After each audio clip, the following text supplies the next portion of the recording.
Hello, everyone, and welcome back to the Dental Practice Heroes podcast. I'm your host, Dr. Paul Etchison. It is Monday, December 28th. I hope you had a great Christmas. I hope you had happy holidays with your family. Spend some time thinking about how truly blessed we are in this great profession of ours of dentistry. And that was what Christmas was for me. As you know, this has been a pretty monumental year for me, with me partnering up with MB2, etc. And I talked about last episode with my life coaching, that I'm working with a life coach and how well that's been going for me. And I actually had a lot of people reach out and ask who I was working with. And then I had to reach out to my life coach and say, holy cow, like I sent you a few people, but I didn't even check to see if it was okay to send you people because I didn't want to overwhelm her. But yes, they still can take on some clients. So if anyone's thinking about trying 2021 with a life coach, send me an email, dentalpracticeheroes@gmail.com. I'd be happy to tell you what my experience was like. Be happy to give you a fantastic recommendation for that. All right, so I do not have an interview today, but I do have a webinar. I was on a webinar with CareStack and Darby Dental. They were the sponsors. And I just talked about, this is a general leadership thing, but if you listen to me a lot, you might have heard some of these principles, but I pretty much made a new presentation, a 1-hour presentation on just what is everything leadership that you just need to know. And I think I really boiled it down and got it to a really digestible level so I think anyone, even if you're not the leader at the practice, you can get something out of this. So everybody have a safe new year, and we will be back in 2021. I'm so excited about this next year. There's so many goals that I want to accomplish, and I'm just really, in a good place right now. So this is the time of the year we like to take the time and set goals. We like to write down, think about what we want to do, what we want to get intentional on. So take some time to do that. It only takes about 30 minutes, an hour, but just give it the thought that it deserves. All right, you guys have a happy new year, and we will talk to you in 2021. The Dental Practice Heroes Podcast. Business, communication, leadership, practice, and life success. It all starts with a hero. It all starts with you. All right. Thank you so much, Teresa. And also thanks to CareStack and Darby. Really happy to present on this stuff. This is like my jam, like leadership. And I know that's like that all encompassing. Oh, I've heard about this before. Oh, I've done this. I'm going to show you some different ideas, and I'm going to show you some things that I'm doing in my practice. And I'm not trying to like brag, but I'm telling you that where the rubber meets the road, these are things that I'm doing, and my results show that it works. And I think they're very easy to do, and it's just a few little concepts here, but I know you can take this back to your practice and implement it right away.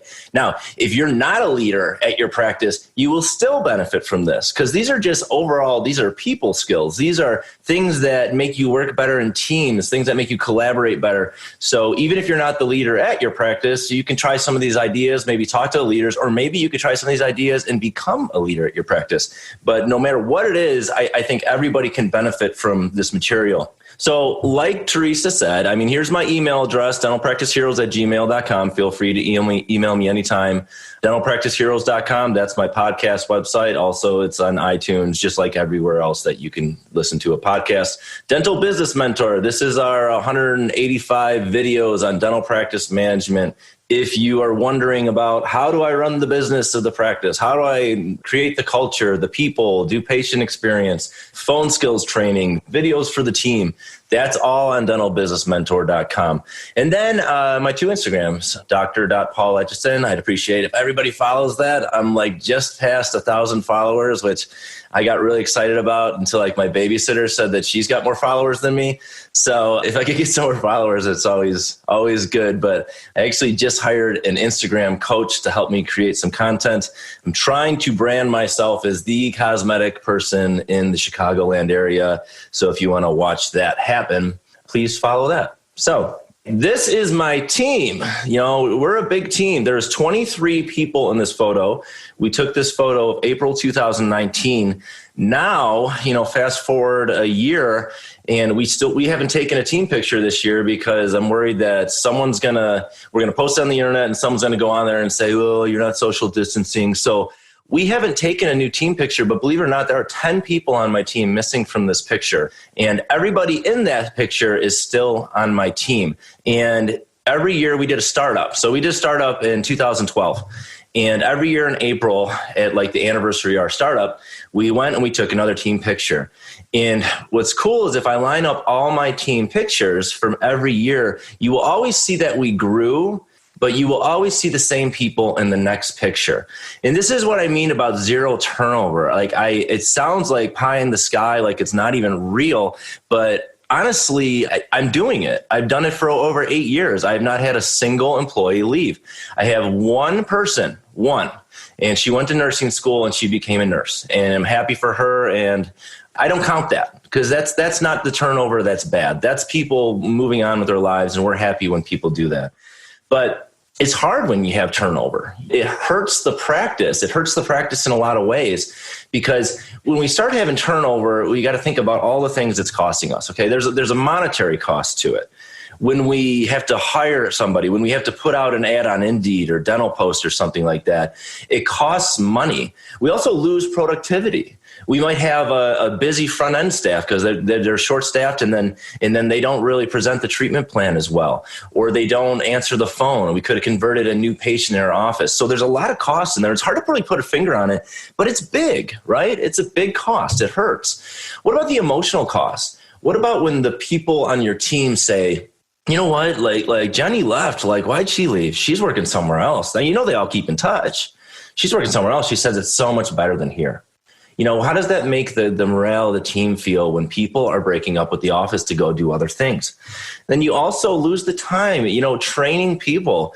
I'll tell you, when we hire front desk people, we always hire people that have experience, because the last thing I want to do is I want to hire somebody with no dental experience, invest all this training into them, all this time, and then they say, you know what, I tried it, I don't really like dental.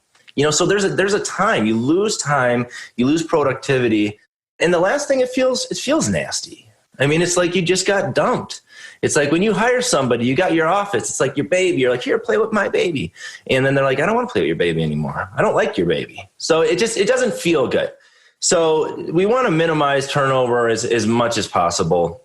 And I think we can all agree to that. Now, when we grew up, when we had jobs, we had our people, our managers and stuff like that. And we think about, one day I'm going to be the boss and we're going to do the things my way, right? We're going to go and it's going to be great. I'm going to say what everyone's doing. Everyone's going to listen to me. And that's the kind of leadership that we're taught by our previous managers. And that's kind of this person on the top here. They're bossing around, they're pointing and say, move it this way, pull. But I want to teach you a different way to lead. So I want to teach you how to lead by influence, by influencing your team, getting them to buy into the vision of what you're doing and them to feel good about their jobs and them to be happy where they work. So it doesn't come down to like money and pay and benefits and stuff, because there's so many more intangibles that they have for working for you. And I want them to say that you're the best boss they ever had. But this fear-based leadership, we're taught to like say, it's my practice. We're going to do it my way. And that feels good for our egos, but that doesn't get a very productive team. So I always say the analogy, just because we have kids, it doesn't mean that we're good parents. We become parents when we have kids, but just because we have them doesn't mean we're good parents. And just because you're the owner of the practice or you're the leader, just because you manage people, it doesn't make you necessarily a good manager. We have to learn those things.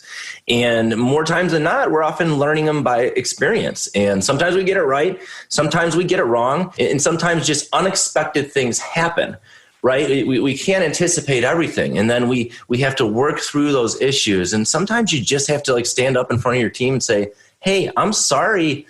I didn't really handle that really well. It's the first time I've ever had to deal with something like that. So like one point, there's nothing wrong with saying sorry. We should always be the first to admit that. But my main point is that we're always learning. We're always becoming better. When we think about our offices, we have to think about what kind of leader do we want to be? Do you want to be feared? Someone that's bossing around, like people get in trouble, or do we really want to be loved? And I love this slide from The Office, is would I rather be feared or loved? That's easy. Both. I want people to be afraid of how much they love me. This is what we want, okay? But most of us will lead with fear, and that leads to turnover. So what does no turnover look like? What would it be like to have a team with no turnover? And this is my office. We get team members that are committed to the growth and the common goals of the office. They are there. They have been there. They have seen our growth. They know where we're going. They know what we're doing. They're bought into the vision. They like it. All of our new hires were for growth. So when we hire people, it's to grow our practice. Think about how many more people, like I have 33 people right now. Think of how many more people I would have had to hire if I was losing people. So I had to hire for the loss and to grow. You have to find that many good people. And as you know, sometimes good people are pretty tough to find. Every time we have hired for a position, sometimes we go through interview after interview and we're like, oh my gosh, like the applicant pool, it's awful. And then just right in the last minute, somebody sneaks in and we're like, there it is. That's the person. So, but it's hard to hire people. It's hard to find people. So if you can keep your good people, great. When you have no turnover, all of your new hires come into an office that has a great culture already.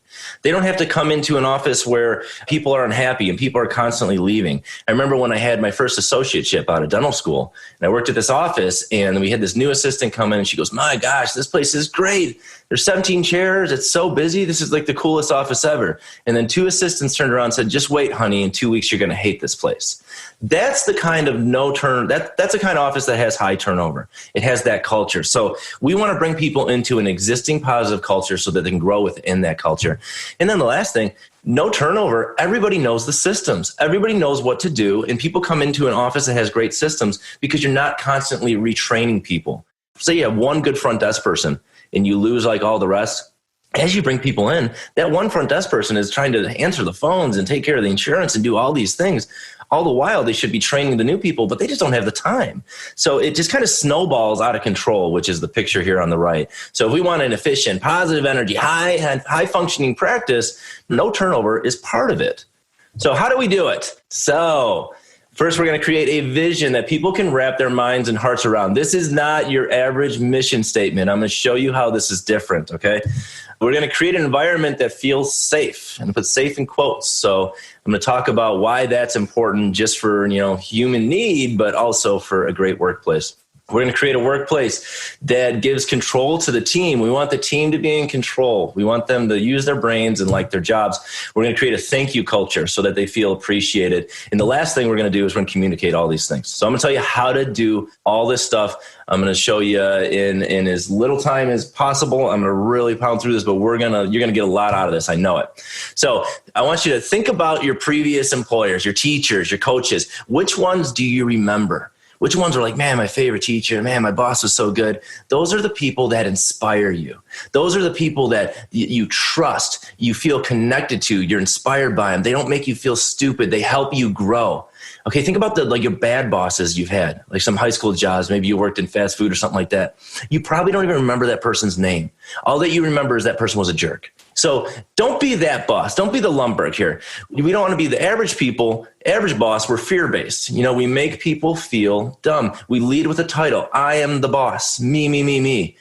Our top 1% of our offices, these are the things we're going to go through. We're going to go through accountability, vision, safety, control, gratitude, and communication. We're going to get through all these things in 27 minutes. Are you ready? Let's rock and roll. Cool. First, we're going to talk about accountability. What does that mean in the office? If anyone knows who this is Jocko Willink. He's a Navy 6 SEAL team guy, wrote a book. He's a speaker. He wrote a book called Extreme Ownership. And the idea behind this book is that extreme ownership means that you as the owner, as a leader, own everything that happens in the office. So you drop the ball for a patient, you screw something up with an insurance claim, you don't collect money, you send somebody to collections, somebody's upset, all these things, it's your fault because you're the leader. In his book, he says, the best leaders don't just take responsibility for their job. They take extreme ownership of everything that impacts their mission. There are no bad teams. There are only bad leaders. So if you feel like, man, I just wish I had a better team, or you know what, Etch, if I had a team like yours, I could do what you do. I'm telling you, it starts at the top. And every single team, every office that I know that's just killing it has an awesome person on the top that's portraying these things, that's accountable for everything in the office. So let's talk about locus of control. What does this mean, the locus of control? This means is somebody's psychological view. They're just saying, can I control the things that happen in my life? So if you have an internal locus of control, you say, I'm in control. I make things happen. Things are my fault when they don't happen the way I want. And having an external locus of control is like that victim, like, oh, I can't, corporate's taken over. The insurance reimbursements are too slow. I can't find good people. So when you have that external locus of control where you're blaming everything, you're powerless. You are a victim and you have no power to change it. When you have that internal locus of control, as in the extreme ownership example, this is my fault. I'm going to take care of it. I am responsible. I always like to say, even if you think something's not your fault, really you need to think, this is not my fault, but this is my responsibility.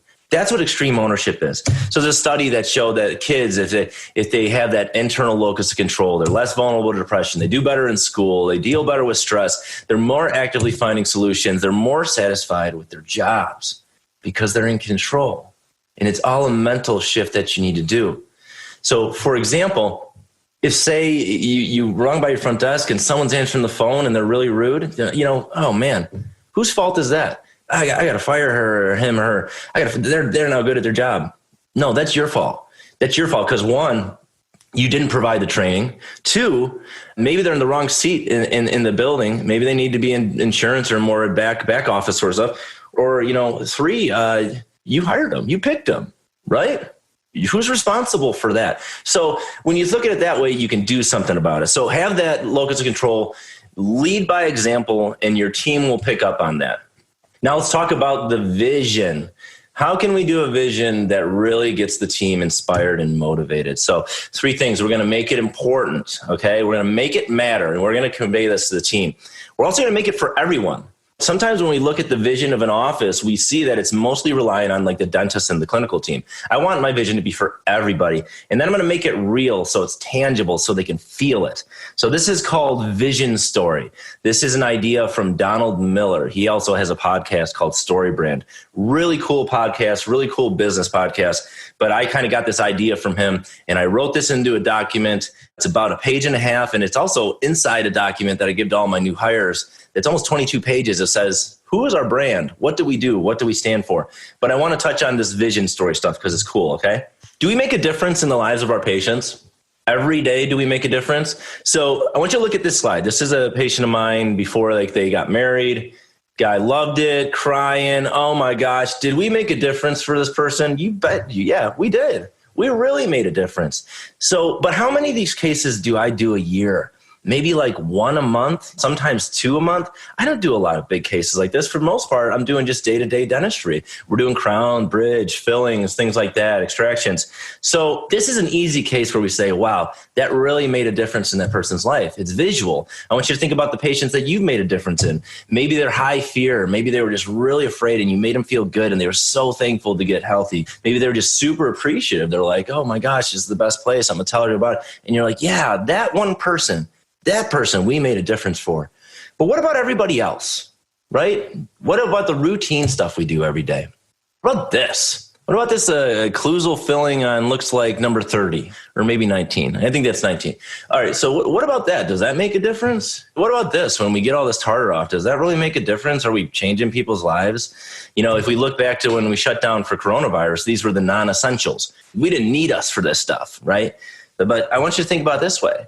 What are the consequences if we leave that alone, right? What happens if we don't treat it? It's very routine, but what happens if we don't treat it? I did this. I had a meeting with my team, and I asked them that question. And then I went on Facebook, and I started Facebook stalking some of my patients. So I found this guy. He just came in for an SRP like 2 weeks before the meeting. I said, anyone know this? They're like, oh my gosh, yes, he's so nice. Oh, we love him so much. I said, he got his SRPs. He hadn't had his teeth cleaned in 4 or 5 years, had active gum disease. All right, it's just a cleaning, right?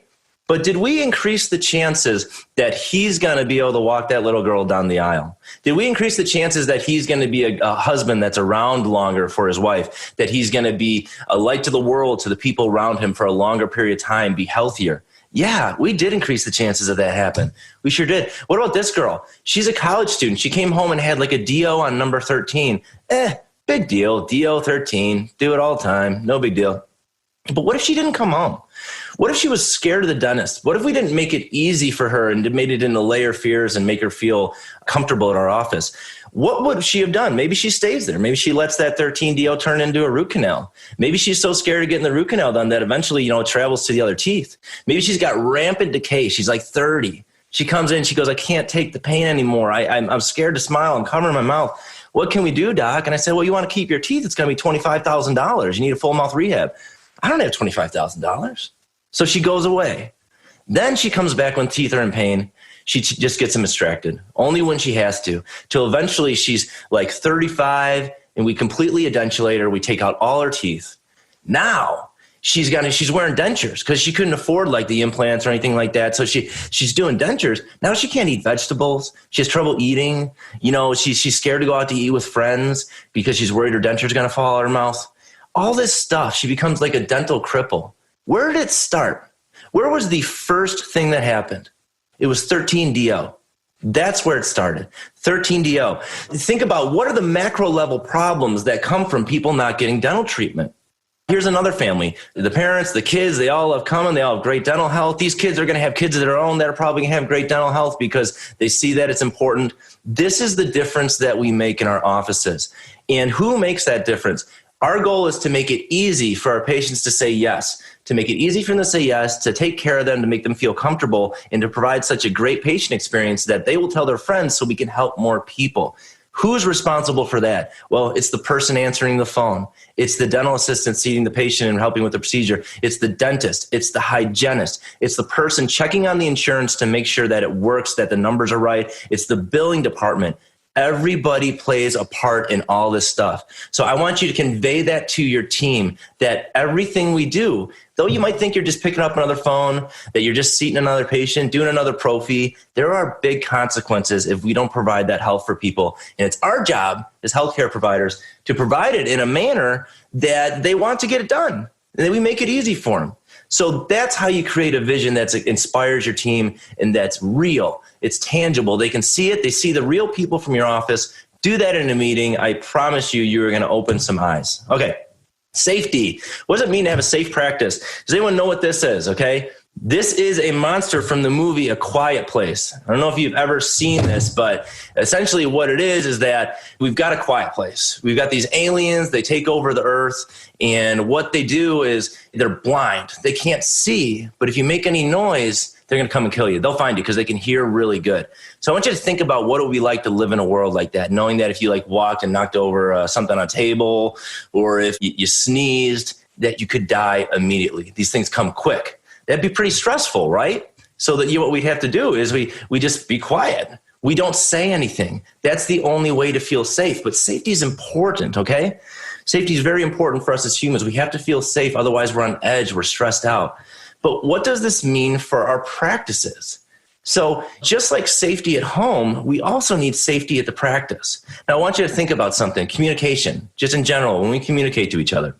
Communication in itself is a risk. It is a risk to communicate to someone. When I tell you something, I risk that you might judge me negatively. You might say you're making judgments. I take a risk when I speak something, okay? So when I coach somebody, I'm taking a risk. It's risky. There's an idea called psychological safety. This is from Amy Edmondson. She's like a business professor at Harvard. She did all these cool studies. I won't get into the studies, but they're really cool. But it means that it's the belief we will not be punished or humiliated for speaking up with ideas, questions, concerns, or mistakes. So believing that we can talk. Now, in the movie, to feel safe, we have to be quiet, right? Because our life depends on it. But what about our practices? What if we're in a meeting and we don't want to appear like ignorant or stupid or disruptive, or we don't want to appear incompetent? In the movie, the easiest way to stay safe is to be quiet. But if we're a team member in a meeting and we're worried about those things, we're worried about taking that risk, the easiest way to just to mitigate that risk is just to stay quiet, just like the movie. Just don't say anything. Don't contribute anything. But when we stay quiet, what we're doing is we're robbing our teams of the ability to collaborate, to grow our practices, to come up with better systems, to work together better as a team. We need to contribute and we need to feel safe doing it. The problem is that silence, like when somebody doesn't speak up, it's invisible.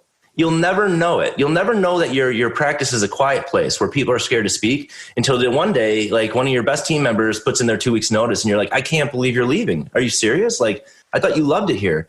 And then they'll make something up and they're like, oh yeah, this came up, I'm just thinking about doing this. And they'll give you some BS reason because you've taught them not to be honest with you.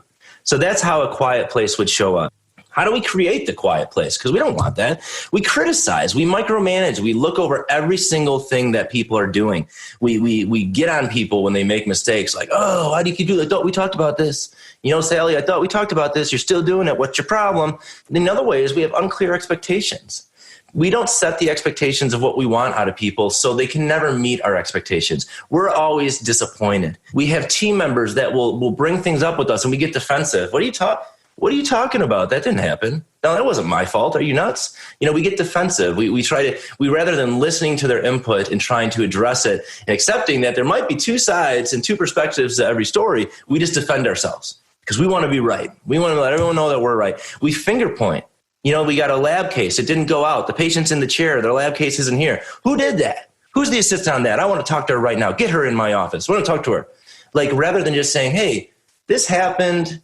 What can we do so it doesn't happen again? And also, the quiet place comes from silence.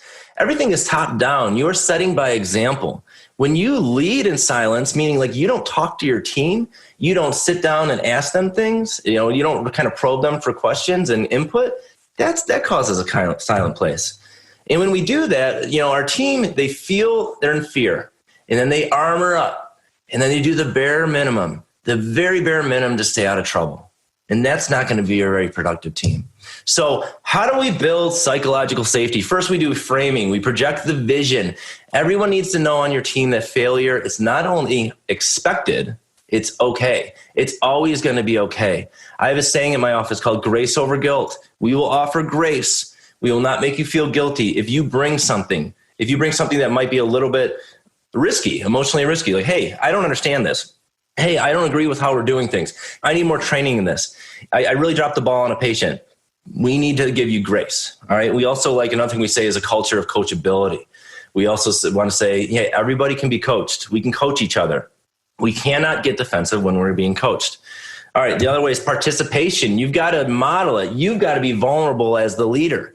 You need to say, hey, guys, I screwed up. Hey, guys, I don't have all the answers. I need your help. And then you need to ask questions and you got to listen. You got to take people in your office and say, hey, how are things going here? Be honest with me. I just really want to know how things are going for you. What frustrates you is your job. If there's anything we could change about your job, what would it be? How am I doing as a leader? Oh, you're doing fine, doc. No, really. What is something I can work on? No, you don't have to work on anything. No, really. Give me one thing. I want to be a better leader. I want to be a better boss to you. What can I work on? So you keep asking. You keep listening. Now, the most important thing ever, and this is the biggest way we're going to kill psychological safety at our office, is we need to respond productively. When somebody takes that risk in a meeting, even if inside you're like, oh, I can't believe they said that, you got to thank them. Say, thank you so much for bringing that up. I'm so glad that you brought that up. That's a great point. Let's discuss this. You don't get defensive. And then we blame. Stop blaming people. Who cares who dropped the ball? How can we work together as a team, collaborate, and come up with a way so that we can fix it so that never, ever happens again? So stop blaming. You got to set that example. That's the hardest part. Think about trust, okay? Trust is you can break it in an instance. You can just, 1 second, so you're trusted, and then you do something and nobody trusts you. Psychological safety is the same way. You can't just walk in the office and go, all right, guys, it's Monday. We're a safe place. Let's start talking about feelings. You guys ready? No, you need to build it. Conversation by conversation, build it. Build that trust. Next, control. We want our team to feel control. Who is this? All right, this is Captain Richard Phillips. If you guys ever saw that movie, it was actually on TV last week. It was really, really cool movie. He was on this big barge, coming across the ocean, and he got hijacked by Somalian pirates. They eventually took a hostage situation. They got him in this lifeboat, and you got three Navy SEAL 6 team members, and they're sitting there with their sniper rifles, and they shot all 3 of the pirates through these little tiny windows here, simultaneously. So I want to ask you, who made that decision to shoot those people? Was it Obama on the phone yeah, go for it, do it? Or was it some guy sitting on land via radio? Yeah, shoot now. No, the people that made that decision was the SEAL team. They did it. The people on the front lines, the people that could see what was going on, use their brains, and act on it. So I want you to think about the fact you need to get information from your people on the front line. They know the problems at your practice. You don't know all of them. You need to ask. There's something called the Whitehall studies. This was a study done a really long time ago, and it was looking at the British civil service, which is this big bureaucracy in Britain. And what they wanted to see was who has more stress in an organization. They know probably people at the top, right? I mean, they got more responsibilities, more people under them, a lot more pressure. But what they found was it was actually the people on the bottom that had the more stress. And they went back and they looked at it and they said, what's that about? That doesn't make any sense. So after they probed some more and did some more research, they found out that it was a lack of control. That people, the less control you have, the more stressful of a situation it is. Now think back to that locus of control thing we were talking about earlier, right? The people with the internal locus of control, they say, I control my destiny, I can control things. They have less stress. But the people that are the victims, the insurance companies, my staff, oh gosh, those people, all right, they have more stress. So we got the micromanagement where we're going over every detail with our team. We're telling people what to do. We've got these unrealistic expectations because we're not communicating. We don't trust our team. We don't trust them, so they don't really have control. Anyone the answer person, right? Who's the answer person at their office? If you're the answer person at your office, one thing that you should do, you want to stop that job because that job really stinks. You try to do this, somebody asks you this. You try to do this, somebody asks you another thing. And when somebody says, hey, doc, this happened, what should we do? I just turn that around and I go, I don't know, what do you think we should do? I go, I don't know. That's why I asked you. Okay, well, what do you think I would do? I don't know. That's why I'm asking. But what do you think I would do? And they say, well, I don't know. You'd probably do this. Is that what you would do? And you go, I don't know. Why don't we just do that if you think that's what we should do? Be gone. All right. You start doing that for 3 weeks. Watch how many questions you start getting because your team's going to say, you know what? He trusts me. 2, he's not going to give me a good answer. So people have brains. They want to use them.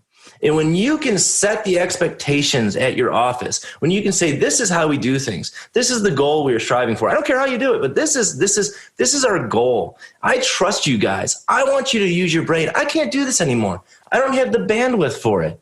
I need you guys to take some leadership and just go and run with it. And you know what? If you screw it up, we're going to talk about it as a team, and we're going to come up with a solution. We're still going to offer grace over guilt, right?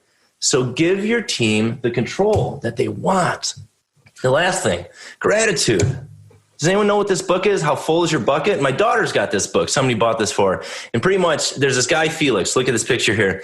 And he's walking around. His grandpa tells him a story about how everybody's got a bucket above their head. And, how they're feeling. If they're happy, their bucket's full. If they're not feeling good, see this guy, oh, man, I dropped my papers. He's got to pick them up. Look, his bucket really tipped over there. So Felix goes around realizing that this person, no one wants to play with me. My bucket's not full. Felix goes around realizing that when he fills other people's buckets, they feel good. But when he fills other people's buckets, it also fills his own bucket. So when you're nice to people, you feel good. And when your bucket is full, you can fill more buckets because you've got more than enough to spare. So how full is your bucket at the office? And 2, who's the number one main bucket emptier at the office? It's probably the doctor. Usually is. Maybe it's not. Maybe it's like some hygienist. Maybe it's the office manager. It could be somebody, but somebody is the bucket dumper. I want to tell my office, I want to say, hey, look at this, guys. I want to fill each other's buckets. And I want you guys to fill everyone else's buckets. We need to fill the buckets of our patients. And we can only do that if our buckets are full. So one thing I do, if you want just a practical tidbit, I made a little chart. I put initials of every team member on there. And then I just check it when I fill their bucket. I will make sure that I will give someone a compliment if someone's doing, hey, that was a really good procedure. Hey, I was listening on the phone. That sounded awesome the way you were talking on the phone. Things like that. Because if you do it like a checklist like that, you're going to realize as the doc, you probably don't fill the buckets of your front end team as much as you should. So that's just a way of getting systematic about it. But fill them buckets, right? All right. Here is my daughter's 5th birthday. Now, my wife goes crazy for this stuff. You got to have the sweets table. It's got to match the cake, and it's got to match the balloons, and everything's got to match. And it's this big thing. It's this big extravaganza. Now, we go all out for our kids' birthdays, right? So we want to know how, because we love them so damn much. We want to go all out for them. But then, the other 364 days of the year, I don't even tell my daughter I love her. Because she knows how much I love her. Look at the birthday. Why should I ever have to tell her that I love her? Why do I have to make her feel loved? She should know I did this birthday thing for her. Come on, right? Now that sounds ludicrous, right? That doesn't even sound real. But that's what we do with our teams. We do a once a year review where we say, hey, you're doing a really good job. And then they go off and 364 other days, we go, oh, they know I appreciate them. They do. I don't need to tell them. You do need to tell them, okay? Just like you tell your kids you love them over and over, but you need to express that gratitude to your team.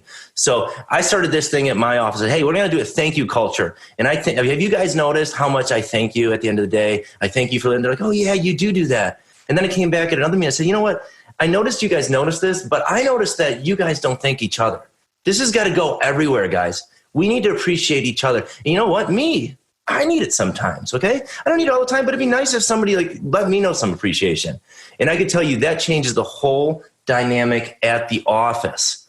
So there's this Boston College study, and it literally said that 22% of employees will disengage if you go and you criticize them in front of your team. They're going to disengage. 1 out of 5 will.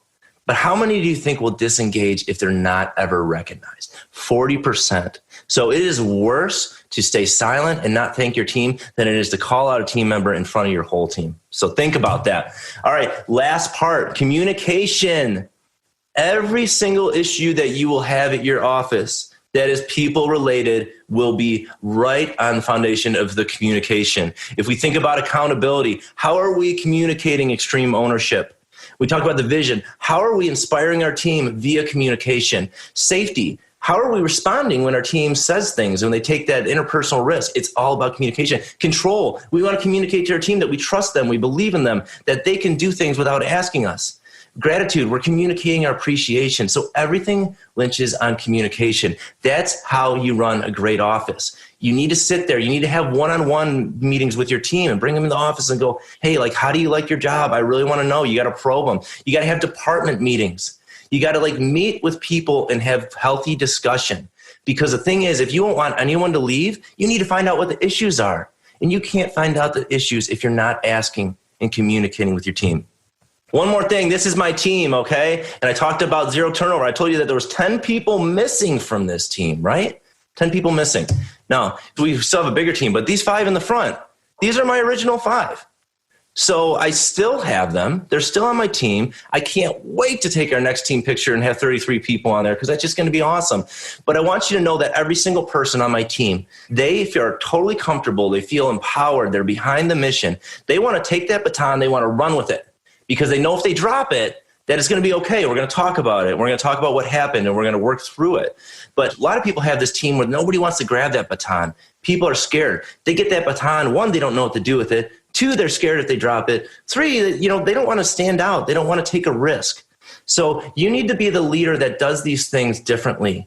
And I'm telling you, this stuff's not hard to do. Very easy to do. It just takes the energy and the time. Okay, that's the end of my presentation. Here's all my information. I hope someone reaches out to me. I hope you found that valuable. I know if you do that, and if you get one thing, meet with your team and start talking to them. That's going to change your practice like you wouldn't believe. So if anyone has questions, we'll just open it up to that.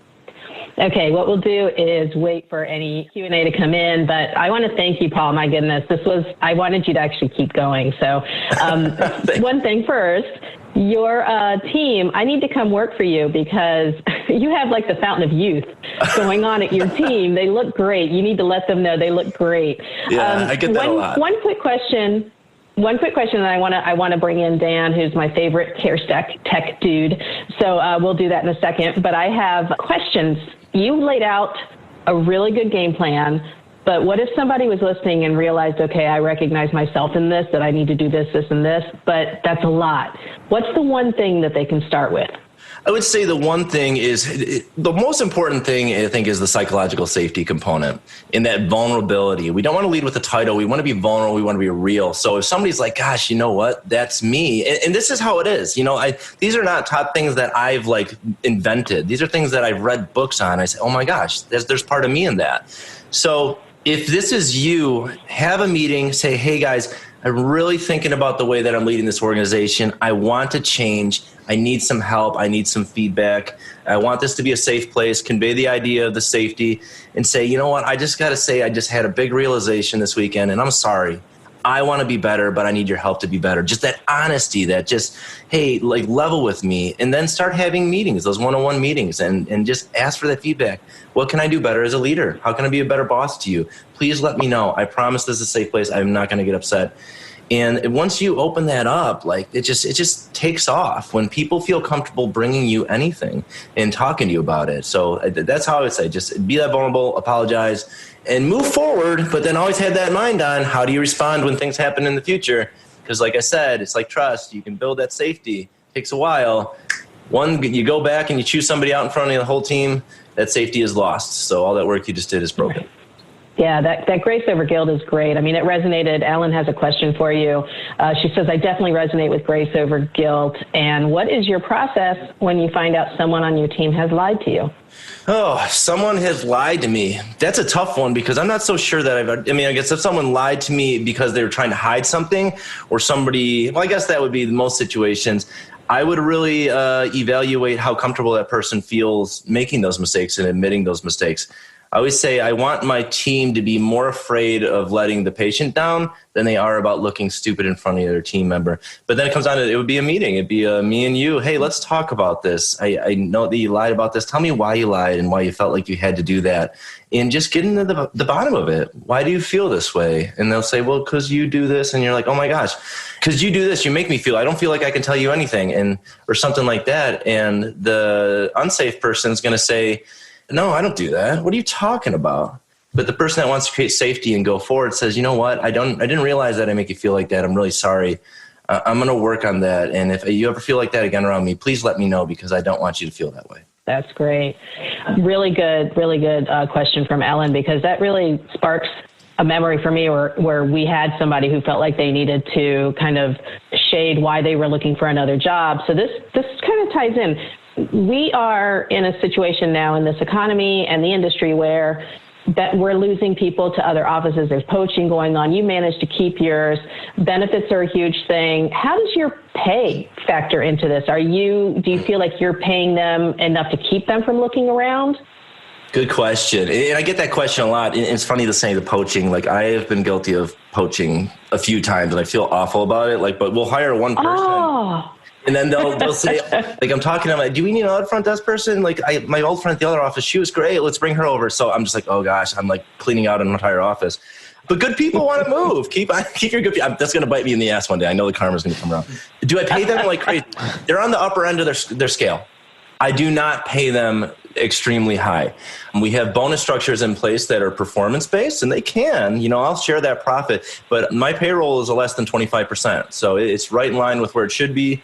They are paid on the upper end of the scale, but they're not at the top of the scale by any means. I mean, I'm in a PPO practice. It's 85% PPO. If I was a fee-for-service, we're getting insane fees. That'd be a different story. I'd share that love, but we have PPO fees just like everybody else. So like I said, I think they stay for other intangible reasons. I mean, they don't want to leave that family. We're a family at the office. We all hang out together. We do a lot of events. We haven't been doing anything with the coronavirus, but we go places together. We go to the bar after meetings. And I'm not saying like I'm like best friends with my team, but they are all best friends with each other. And I'm part of that, not every time, but a lot of the times. And they feel comfortable around me and I feel comfortable around them. So it's more than just pay. It's about purpose. And like I said, that control and that you want someone to take ownership in your office, give them some responsibilities and don't micromanage them. Let them run with it. And if they screw it up, be okay with it. Because that's okay. You screw up things too. We all do.